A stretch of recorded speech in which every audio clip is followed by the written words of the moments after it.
سه روز اینجانب با دستور رئیس شهر خوجند معروف محمدزاده از جانب ساختارهای مربوطه مقامات اجرایی حکم دولتی شهر با مقصد پیشگیری از بیماریهای سرایتی و تامین سالمی شهروندان در مرکز ماموری ولایت سوخت تدبیرهای بی‌ضررگردانی سرتاسری پرزور نموده، نخست آن را در جایهای جمع‌شوی آدمان، کوچه‌های خیابان، موضع‌های فراغتی، ایستگاه‌های نقلیاتی و غیره راه اندازی نمودند.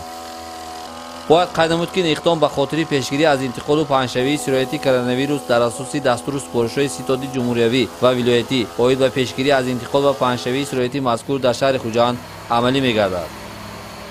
همین گونه تدبیرهای بی‌ضررگردانی در کوچه‌های خیابان و ایستگاه‌های نقلیاتی در حدود تمام کوچه‌های شهر تشکیل و راه اندازی گردیده است. بیش از یک ماه اینجانب تمام نقلیات مسافربر پیش از کار برآمدند و بعد آن بی‌ضرر گردانده می‌شود. این تدبیرها تا انجام یافتن پهن‌شوی بیماری سرایتی کووید 19 در تمام جهان ادامه می‌یابند. این تدبیرها با مقصد پیشگیری از سرایت کرونا ویروس انجام یافته راه‌های ماشینگرد شهر اساساً شبانه بی‌ضرر گردانده می‌شوند و آن نباید سبب به تخلق افتادن ساکنان شهر گردد.